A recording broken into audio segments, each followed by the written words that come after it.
In 2012, competitive gaming was still trying to prove itself to the world. Esports was young, the prize pools were small, and most people still thought professional gamers were just kids, wasting their time. But in South Korea, a country that had already turned gaming into a religion, something different was happening. There was a server, the Korean League of Legends solo queue, and if you knew anything about competitive gaming, you knew this was the hardest ladder on the planet. The best players in the world played here, professionals, veterans, people who had dedicated their entire lives to this game. And nobody could reach the very top until a 16-year-old kid from Seoul sat down at his PC and decided to climb. His name was Lee Sang-hyuk. He had no sponsorship, no fame, no team, just a mouse, a keyboard, and an internet connection. His friends called him Faker. Nobody outside his neighborhood had ever heard that name. That was about to change. Faker started playing ranked games the way most teenagers play video games, obsessively. Morning, night, weekends, every spare moment. But here's the thing, he wasn't just playing a lot, he was playing differently. His mechanics, the raw technical skill of controlling his character, were on a level nobody had seen before. Where other players would make one move, Faker made three, where others reacted. He had already predicted. It was like he was playing a completely different game to everyone else on the server. Word started spreading. Screenshots, clips, players talking in forums. Have you seen this guy? Who is this? Professional players, people who got paid to play this game, were checking the leaderboard and seeing a name they didn't recognize, sitting right above them. And then it happened. Faker hit RankOne on the Korean server, the most competitive server in the world, at 16 years old, with no team, no coach, nobody watching, except people were watching. SKTT1, one of the most powerful esports organizations in Korea, had scouts monitoring the ladder. They saw the name, they checked the replays, and they made a phone call. Faker joined SKTT1 in 2013. He was given a salary, a team, and a chance to compete on the biggest stages in the world. He was still a teenager. Most of his opponents had been professionals for years. It didn't matter. His first professional season, Faker didn't just perform, he dominated. He played a champion called Zed in a match against KT Rolster. His opponent was Ryu, one of the most respected mid laners in the country. What happened next became one of the most replayed moments in League of Legends history. Faker outplayed Ryu so completely, so impossibly, that the casters lost their minds on air. The crowd erupted, and a legend was born. That clip has been watched tens of millions of times.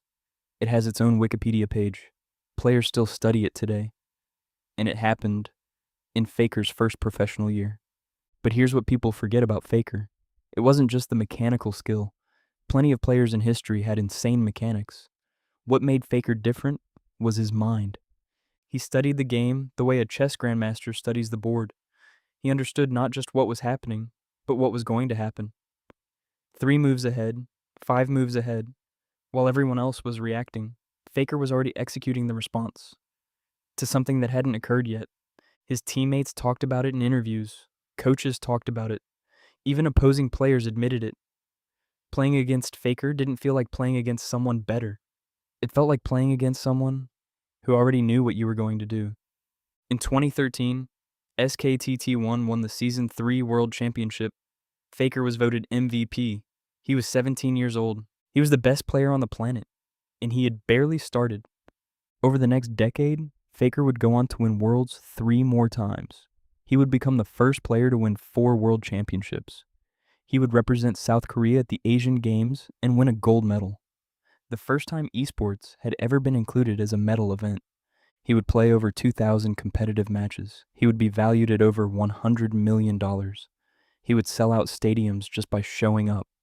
And through all of it, through every slump, every loss, every year where analysts said he was finished, and he came back.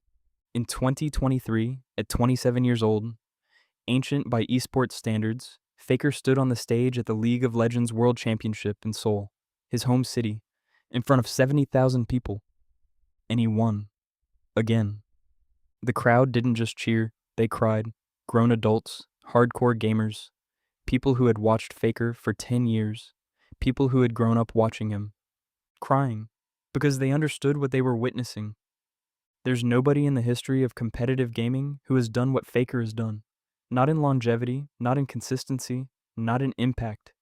He didn't just reach rank 1, he stayed there, in one form or another, for over a decade. Other legends rose and fell. New generations came up promising to dethrone him. The game changed around him multiple times, and every single time, Faker adapted, Faker survived, Faker won. There's a term in League of Legends for a player who is simply unkillable, who refuses to go down no matter what you throw at them. The fans gave Faker that title in his very first year as a professional. The unkillable Demon King. It stuck, because it was true. That kid from Seoul, the one nobody knew, the one with no team and no sponsor, he didn't just reach rank 1, he became the reason rank 1 mattered. He became the reason millions of people fell in love with competitive gaming. He became the standard that every player who came after him was measured against. His name is Lee Sang-hyuk, but you know him as Faker, and there will never be another one. If you want more stories like this, players who changed their sport forever, hit subscribe. Every week we document the moments that made esports history. You don't want to miss what's coming next.